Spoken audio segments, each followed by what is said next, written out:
This oral history is part of a project for the Ernest Thompson Seton Institute, which was established to reintroduce Seton's works to new generations and bring together researchers and scholars interested in Seton's impact on science, art, literature, and youth education. Our mission is to inspire curiosity and respect for nature and humanity, aligned with E.T. Seton's ideals through expansive thinking and acting. This telephone interview is being recorded on June 6, 2020. I am Julie Seton, conducting this interview with Mrs. Mary Louise Albert from Grand Junction, Colorado. With your permission, this recording will be edited and posted on the Ernest Thompson Seton Institute website. It may also be transcribed and published. May I have your permission to record and edit and publish this interview? Certainly, and it probably will need a little bit of editing. Can you tell me all the places that you've lived and the names that you have used throughout your life? Well, yes, I was born Mary Louise Barber, and that was my maiden name, and grew up a few years in Milliken, Colorado, then moved nearer to Greeley, where I went to elementary school through the 8th grade at Hazelton School, and had a very, very good basis there. I happened to have a very good teacher. Then went to Greeley High School and graduated there in 1946, like 5 or 6. And then I went to Fort Collins. It was then called Colorado Agriculture and Mechanical Arts College. The farmers and the homemakers went there to, they had a good research program, and then they had extension programs with 4-H clubs, which was similar to the things that your father did, hands-on learning. This, of course, was about homemaking things and farming things. Then I graduated from there, got my degree in 1951, the year I was married. And the year before that, I had taught at Eagle County High School in Gypsum, Colorado. But they had 4 towns in the county, and each of them had a high school. But the kids that didn't live in one of those towns were rural, some of the ranch kids, and so they all came to the county high school. So it was a really interesting bunch of kids. So there were some of them from Sweetwater up on the Colorado River, and sometimes they just came in and boarded in town. But I loved it that year. I just felt like I was a very successful teacher there, I was prepared, and they were ranch people, and we understood each other, and they respected me. And then I married Alan Albert in 1951, and he had been teaching in Red Cliff, which was a little mining town it's near what is now Vail. Most of the people there were Spanish American, they were Latinos, and didn't speak much English when they started school, and they had quite a different culture. For me, it was quite a change, and I didn't do too well there at first, but as I got acquainted with the people and they with me, I enjoyed it and made many good friends there. Incidentally, one of them who was just in high school when I first went there called me from Denver to see how I was doing, with all this quarantining that we're doing, self-distancing. I made lots of good friends there and are still good friends over the years. Well, we lived there most of our lives until he retired, and we retired to Cedar Edge, which was on the south side of Grand Mesa. And they used to call it the largest flat-topped mountain in the world. Well, it's a stretch, but it's a very large flat-topped mountain, and has many fishing lakes, which was a wonderful place for him to retire. He just, for 30 years, longer than anybody thought, he would live to retire, he just fished and hunted and square danced and ice fished and, did everything he liked to do, skied. So it was a wonderful retirement. And then he passed away there in Cedar Ridge in 2014. And about 2 years later, I moved to Grand Junction to be near her Susie, my youngest daughter. And I'm renting a house here and living very happily and not doing too badly in our self-quarantine. I get lonesome for some real bodies, but I talk to a lot of people on the phone, so I'm doing okay. So let's see. In Eagle County, when I went there, they had just developed a historical society. They had big old barns, and that one had just fallen down, and they all felt bad because they hadn't restored it and kept it up. And so they had 3 big wooden silos that were kind of unusual. They were made of lengths of board that were set in, not quite horizontal. One was 9-sided and the other 11-sided. Oh, wow. For insulage, and they belonged to the Big Bar Eye Ranch that was originally there on that site in the town. We became very much involved in this historical society, so they began to do oral histories with the older people that knew all this history, and so I did a lot of that and enjoyed it very much. I got acquainted with them, and each one of them had a wonderful story to tell, so I was really interested in doing that. Okay, and after you got married, did you continue working, or once you got married, you stayed home? When we married, I had been teaching at the county school for 2 years. Well, Alan had been there longer, so he would get more money there, and so I went up there and taught home ec for about 2 years. And then I thought, well, I'll stay home and have a family. Well, the family did not come immediately. They don't come on demand. You don't order them. So I was mostly doing nothing, and Mr. Mackey, our old Irish superintendent of schools, would say, "Oh, we need a second grade teacher. They're moving, and you come up and teach second grade." And I said, "Well, I don't know anything about teaching second grade.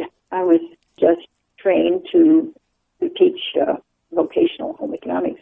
And he said, "Oh, you can do it." So I would go up, and I went up with a book in one hand, to see what I was supposed to do and teach with the other, and so that happened a lot. And they needed a third grade teacher, and they needed another teacher, and so I ended up just substituting, as it were. I'd teach a year or a half year or a half a day. I really didn't have a career because I was always learning something new.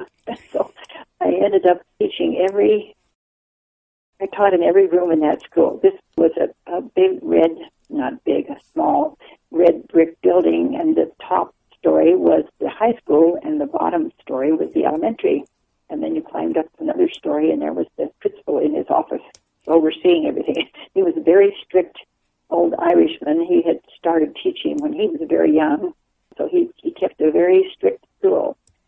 They came not even knowing any English. They knew they needed to learn English, and they learned. They learned very quickly, did very well. They had to learn to speak it, and they did. And then they did get a pretty good education there, if I do say so. It was very small, but they all went out and were successful in life and had a good basic education and did very well. I'm really proud of them, because they didn't have a whole lot to work with. I was always trying to give them experiences so that they could enlarge their vocabulary, but I learned probably a lot more than they did. Oh, how neat. So what are some of your personal interests? Oh, my. Well, I was always interested in just about everything. I like to read and to write. My mother taught me to sew in the 4-H club, and she taught me until I knew how to do it. And, if it wasn't right, I ripped it out several times until it was right. And so I learned what was correct, was interested in sewing then. And, let's see what else. Oh, while I loved nature, I loved hiking, and I loved native plants and flowers. And, of course, did a lot of that on the Grand Mesa. My husband was a hunter, and that's a whole different thing. I went along because I like to be outside. And I hunted and killed a few animals, but I really didn't like doing that. After that was not what I wanted to do. I just wanted to be outside. It would have been better with a camera than a gun, I guess. For Alan, he had been in the war and liked guns and shooting guns, and I liked shooting targets, but I really didn't like killing things. Did you all process everything that Alan hunted? Oh, yes, I helped butcher and wrap the meat, and I thought that was quite a chore. He thought, that was just the fun part. And then I cooked it all, and we ate it. you learn that there's, they have their place in nature, and there are the hunted and the hunters and the predators and the victims. So that's just part of nature.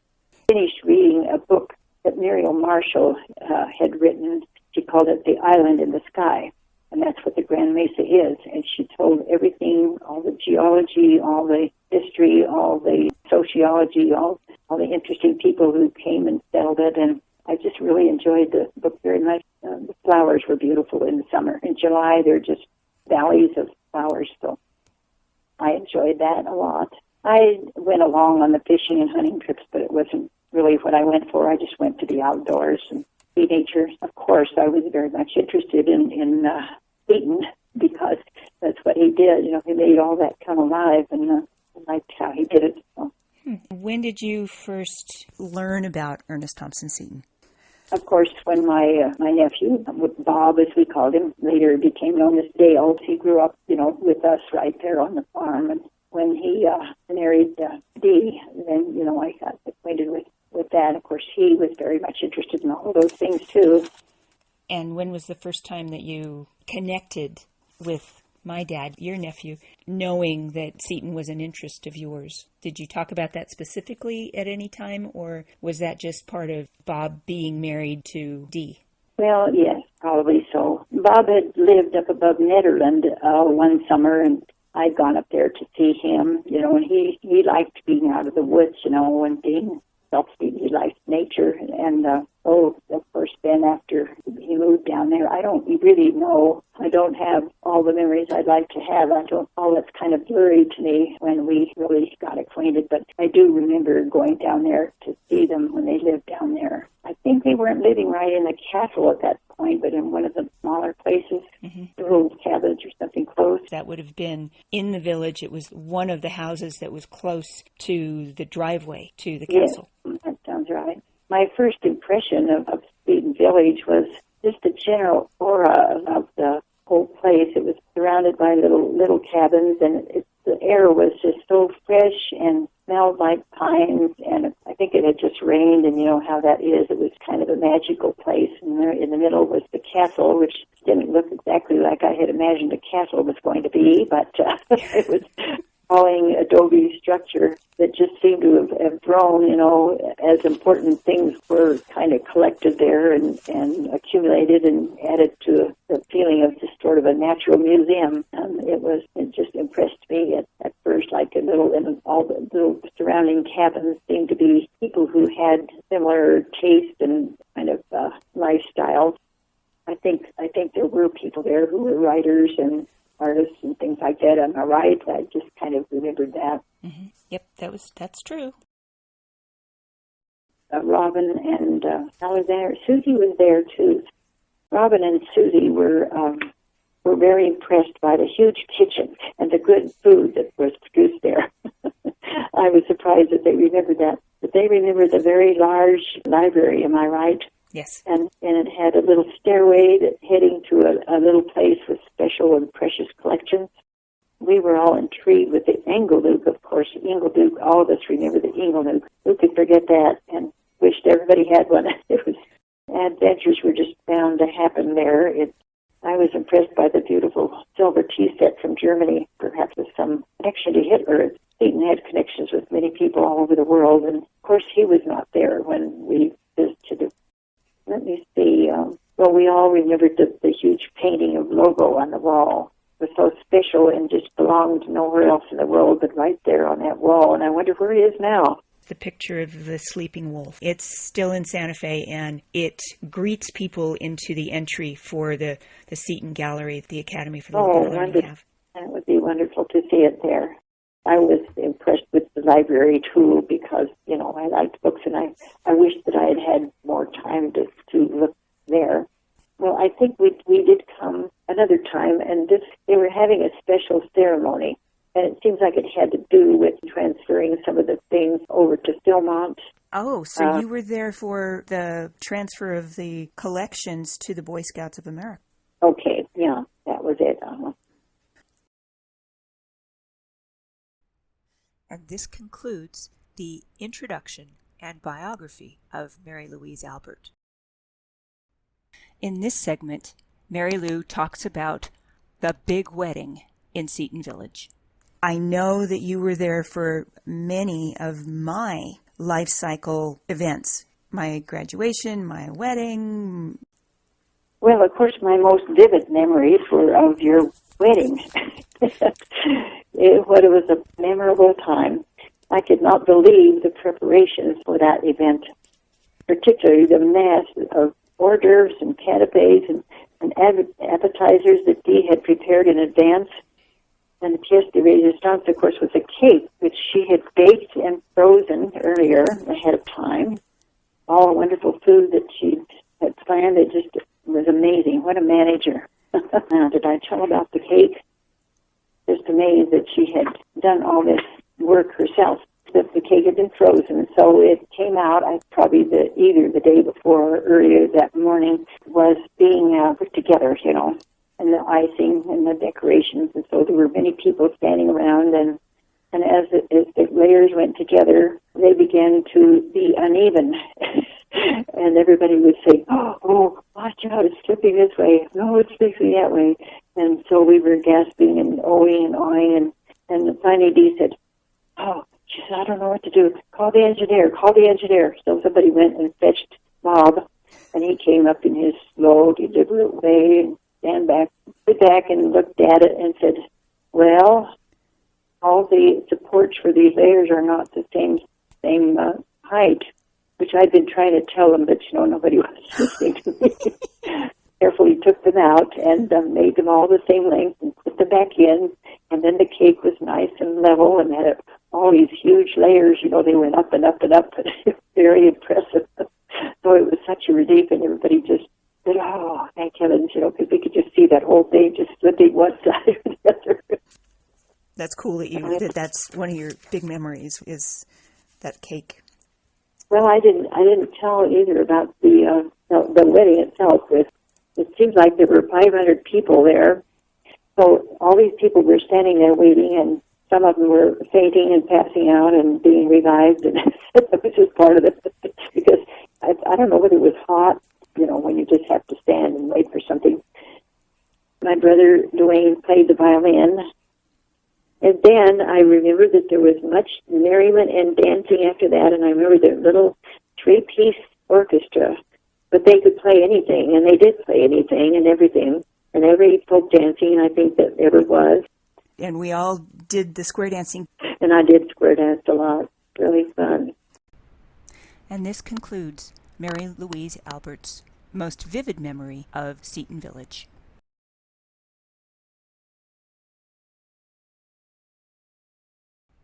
Welcome back to the Oral History interview with Mary Louise Albert. In this final segment, Mary Lou talks about books and keeping memories. As you rang, I was just going to look and see what books I had. And I don't have a lot, but the ones I've had, I've enjoyed very much. I can't even tell you the name of them, but there's... And then your mother had a little pamphlet of stories that she told, I think. Well, Julia Seton. Those were just as interesting to me. Then we had the one with all the footprints and that sort of thing. Now, you could probably tell me what I had. The one with the footprints, I believe, is Wild Animals I Have Known.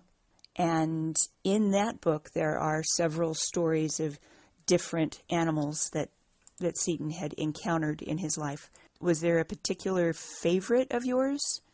No, not necessarily. I just enjoyed all of them. Of course, as I say, forget them, and that enables me to read things over and over and enjoy it like I did the first time. Well, I think I read a biography, too, of course, and that was very interesting. The thing that impressed me about that was that he came from Canada and described the huge numbers of birds and other animals that quickly seemed to vanish. They were just clouds of them that covered the sky, and so many animals that just quickly seemed to become extinct. That interested me a lot. And then, of course, I was interested in his collections and how he I don't know which came first, the art or interest in the anatomy of the animals. Fascinated that he had all these collections and would study them and know each feather and each bone, and then he knew how to draw those because he knew them inside out. It's really fascinating. The whole thing was just a magic place with so many interesting things. My next question for you. You were impressed with Seton Village and my grandfather's work. Did it affect how you did anything differently? I mean, did you connect him with something that influenced you in particular, or were you already along that path of loving nature and protecting it? It just added to it, yes. I was just natural bent that way. I grew up in the country, so you're already close to, but it wasn't very exciting because it was just a flat piece of irrigated farmland. But I always liked nature. And yes, it enriched my life a lot because of stories that he told, and well, the books that he put out helped me a lot. How did the books help you? I just maybe understand the connection of nature as a whole, and the animals. Earlier on, I read little books that are not known now, but there were, I think Thornton Burgess wrote those. And they talked about all the animals had personalities. And there was Blackie the Crow, and they all had names. Farmer Brown, Farmer Brown and Farmer Brown's boy. And Seton's stories just kind of built on that. One of the stories in that one were about rabbits. I had never thought of them and their society and how they lived until Watership Downs came out, and that was pretty interesting. Oh, it just helped enrich my experiences in life. Did you read some of the Seton stories to the kids? No, I didn't. That was a good question. Why didn't I? I probably didn't have it available and I did teach reading a lot. That would have been good. But it seems like I didn't have those available when I was.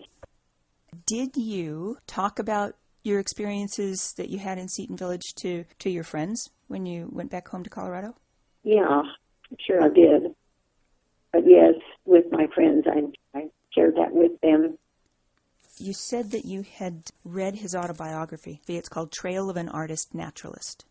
And you talked about his descriptions of the populations of the birds and animals.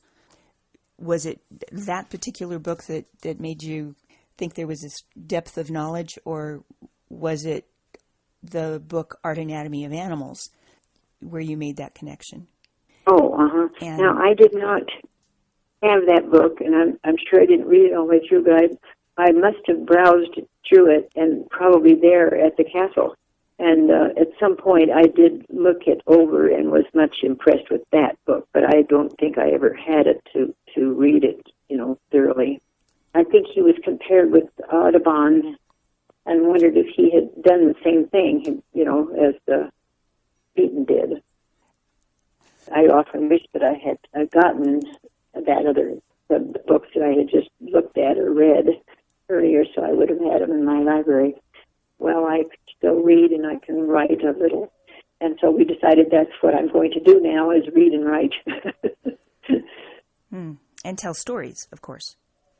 Yeah, I'm a pretty good storyteller already. I mean, but anybody will listen. I'm making a story out of something.